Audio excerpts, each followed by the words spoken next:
श्री शिवाय नमस्तुभ्यम। हर हर महादेव। नमस्कार भक्तजनों, आज के इस वीडियो में हम सुनेंगे शिव पुराण की आगे की कथाएं। आज हम वीडियो में सुनेंगे 7वें, 8वें और 9वें अध्याय का पाठ।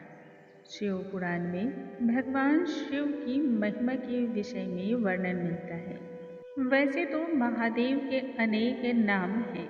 महेश, नीलकंठ, महादेव, महाकाल, शंकर, पशुपतिनाथ, नटराज, भोलेनाथ तथा त्र्यंबक जैसे अनेक नाम हैं, जिनके नाम के उच्चारण मात्र से ही महादेव भक्तों के पीछे ठीक उसी प्रकार से चल पड़ते हैं, जैसे किसी भी बछड़े के आवाज़ देने पर माता स्वयं उसके पीछे पीछे आ जाती है।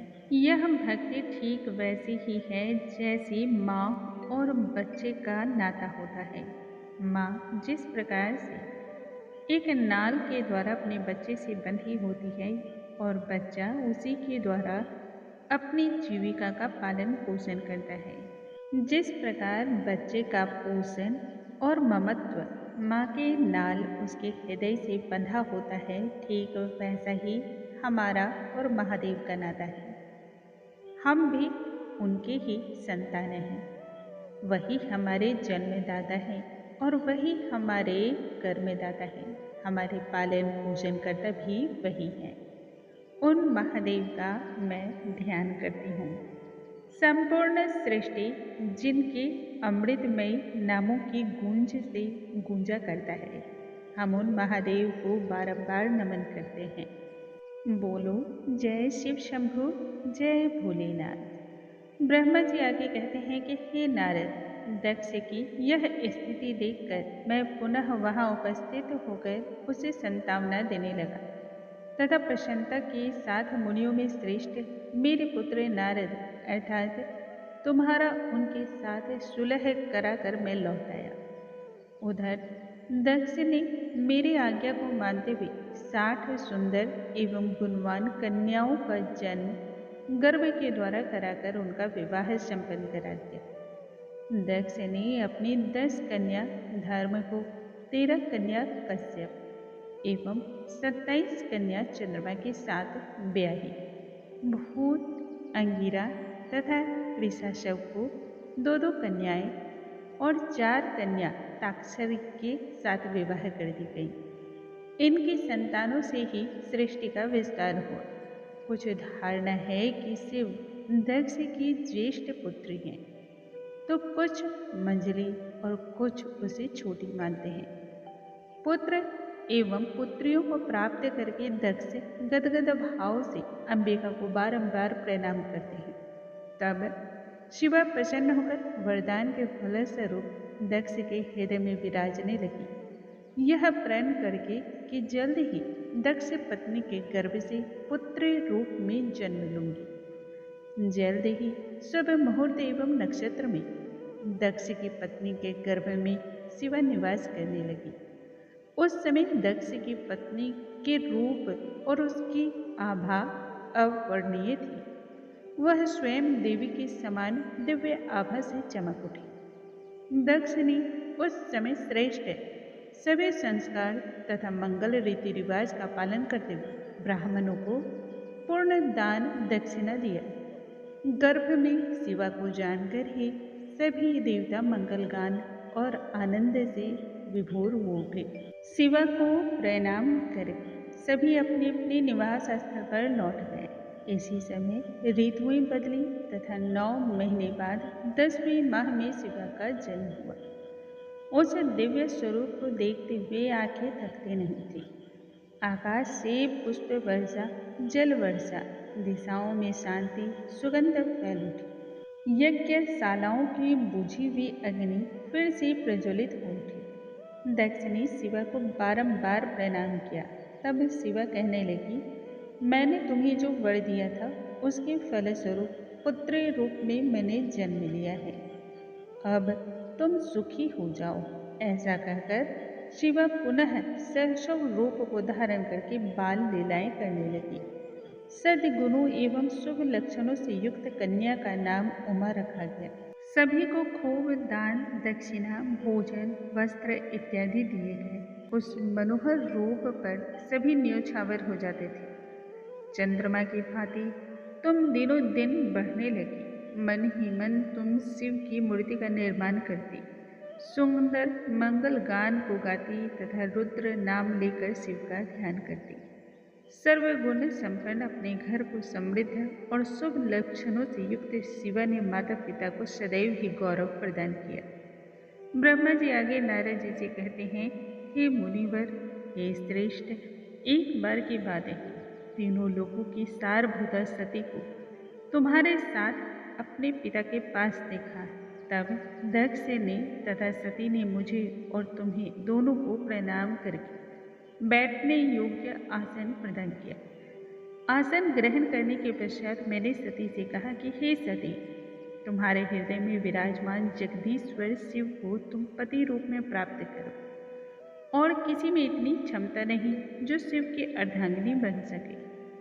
तुम्हारे पिता यह सुनते ही आनंद से विभोर होकर तुम्हें लाड़ दुलाड़ करने लगे। धीरे धीरे तुम युवा अवस्था को प्राप्त हुई। तब दक्ष को यह चिंता होने लगी किस प्रकार महादेव के साथ तुम्हारा पानी ग्रहण।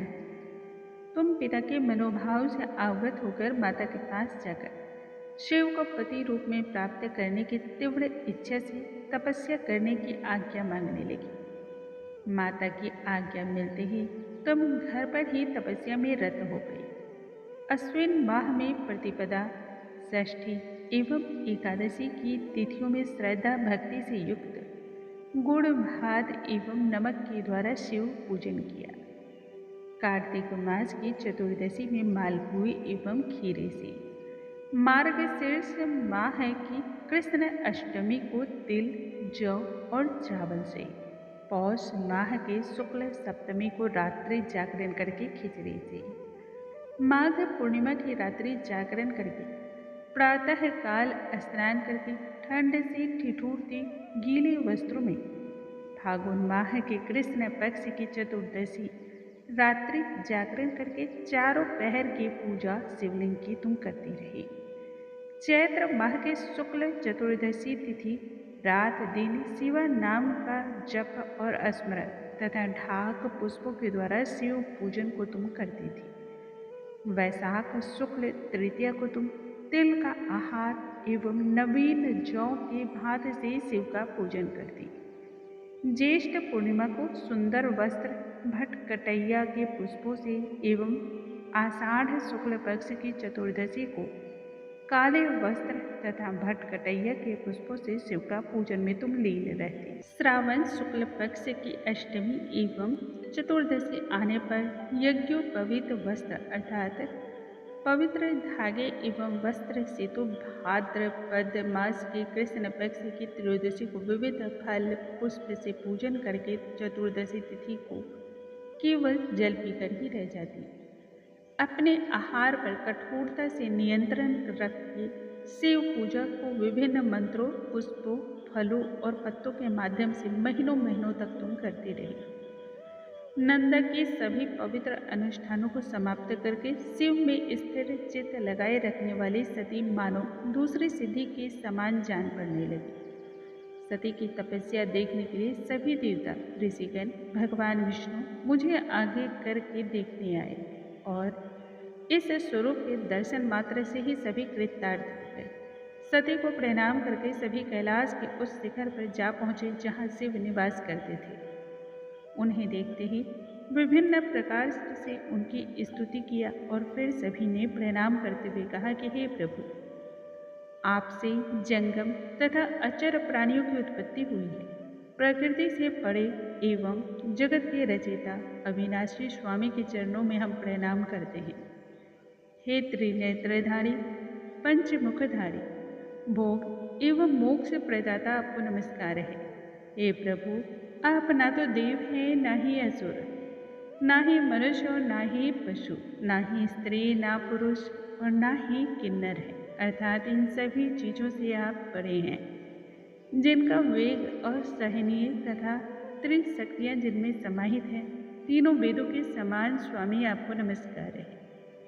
ब्रह्मा जी आगे नारद जी से कहते हैं कि सभी इस तरह स्तुति करके मौन भाव से सिर झुकाकर महादेव के समक्ष खड़े हो गए। ब्रह्मा जी आगे नारद जी से कहते हैं, हे ऋषि श्रेष्ठ, देवताओं के द्वारा स्तुति को सुनकर भगवान जगदीश्वर हंसते हुए हमें सब पत्नी आने का अभिप्राय पूछने लगी।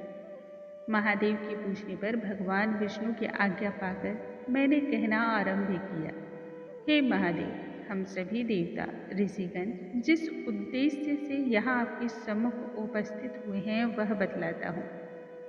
हे वृषभ चिन्ह वाले देवता, हम यहाँ आपके लिए ही उपस्थित हुए हैं। हे प्रभु, सृष्टि के उचित संचालन के लिए हम एक दूसरे के सहायक हैं। असुरों के उत्पात को शांत करने के लिए कुछ का वध मेरे द्वारा, कुछ का विष्णु के द्वारा और कुछ आपके द्वारा होगा। दानवों के नाश से ब्रह्मांड को शांति एवं निर्भयता प्राप्त हो सकती है। सृष्टि के पालन, प्रलय और सृजन की क्रियाएं समय समय पर करनी पड़ती हैं। वास्तविक रूप एक होने के बाद भी हमारा कार्य पृथक है। भगवान शिव माया और दया का दूसरा नाम है। कई बार इसी दया के कारण असुर न मारे जाएं क्योंकि आप द्वेष रहित हैं। यदि इसी प्रकार असुर दया से अनुग्रहित होते रहें तो सृष्टि का पालन और संचालन भला कैसे संभव है। हे प्रभु, विष्णु का जन्म आपके वाम अंग से और मेरा जन्म आपके दाहिने अंग से हुआ है तथा आप अर्थात रुद्रदेव सदाशिव के हृदय से उत्पन्न हुए हैं। अतः हम तीनों ही शिव और शिवा के ही पुत्र हैं। हे प्रभु, सृष्टि कार्य के संचालन हेतु विष्णु विवाह के बंधन को स्वीकारते हुए लक्ष्मी को अर्धांगिनी बना चुके हैं। अतः सृष्टि कार्य के उचित संचालन के लिए आप भी शिव के साथ प्रणय सूत्र में बंध जाएं। पूर्व काल में आपने जो कहा मैं उसे ही कहता हूँ। हे ब्रह्मा, मेरा यह विराट हो ठीक इसी के समान तुम्हारे ललाट के मध्य भाग से प्रकट होगा, जिसे संसार में रुद्र नाम से जाना जाएगा। ब्रह्मा सृष्टि के कारण विष्णु पालन करता एवं मैं अर्थात रुद्र के रूप में प्रलय यानी संहार करने वाला होऊंगा। मैं सृष्टि के संपूर्ण संतुलन के लिए विवाह करके उत्तम कार्य को करूंगा। मैं और विष्णु अपने कर्तव्य को पूर्ण करने में असमर्थ हैं, इसलिए पूर्व बातों का स्मरण करके शिवा को जीवन संगिनी के रूप में आप स्वीकार करें। तब भगवान शिव हंसते हुए हमसे कहने लगे, हे देव श्रेष्ठ, तपस्या में रत रहने के कारण विवाह बंधन मेरे लिए उचित नहीं है। जो योगी हो, तपस्वी, निरंजन अर्थात माया से दूर हो, विकार रहित, भोग रहित और कामना रहित मुझ जैसे ज्ञानहीन पुरुष को सांसारिक कामना या विवाह से भला क्या प्रयोजन है। वचन के अनुसार मैं विवाह के बंधन को अवश्य ही स्वीकार करता हूँ, क्योंकि भगवान तो सदा ही भक्त के वश में होते हैं। लेकिन मैं वैसी पत्नी को स्वीकार करूँगा जो सुंदर और योगिनी हो, जो मेरे वीर्य को ग्रहण कर सके। जब मैं योगी बनूं तब वह योगिनी बनकर, और जब मैं काम के वशीभूत हो जाऊं तब वह कामनी बनकर मेरा साथ दे। इतना ही नहीं, यदि वह मुझ पर अविश्वास करेगी उसी क्षण मैं उसका त्याग कर दूंगा। भगवान शिव की बातों से प्रसन्न विष्णु एवं ब्रह्मा शिव से कहने लगे, हे प्रभु, सदा शिव की धर्म पत्नी उमा जो पूर्व काल में अलग अलग कार्य पूर्ण करने के लिए लक्ष्मी और सरस्वती बनकर प्रकट हुई, कालांतर में लक्ष्मी श्री हरि विष्णु के साथ और सरस्वती मेरी अर्धांगिनी बनी। जगत के कल्याण एवं आपकी पत्नी बनने की कामना से दक्ष की पुत्री रूप में जन्म लेकर कठोर तपस्या में लीन है।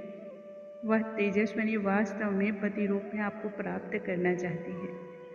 उसका नाम सती है। यह कहकर हम दोनों मौन होकर उन्हें देखने लगे।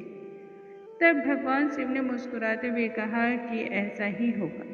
यह सुनकर हम दोनों अपने निवास स्थल पर लौट गए। जय शिव शंभु, जय महादेव, हर हर महादेव। महादेव की कथा इतनी ही निराली है, जितना सुना जाए लगता है बहुत ही कम है। मन में इतनी परम शांति सी महसूस होती है, जिसके बारे में सोचकर भी मुख पर मुस्कुराहट आ जाती है। मन और मस्तिष्क सब तो प्रभु के चरणों में समर्पित है। उन महाप्रभु को हम कोटि कोटि नमन करते हैं। कल के वीडियो में आगे की कथा के साथ हम पुनः मिलेंगे। तब तक के लिए नमस्कार। महादेव की कृपा दृष्टि आप पर सदा ही बनी रहे। नमः शिवाय।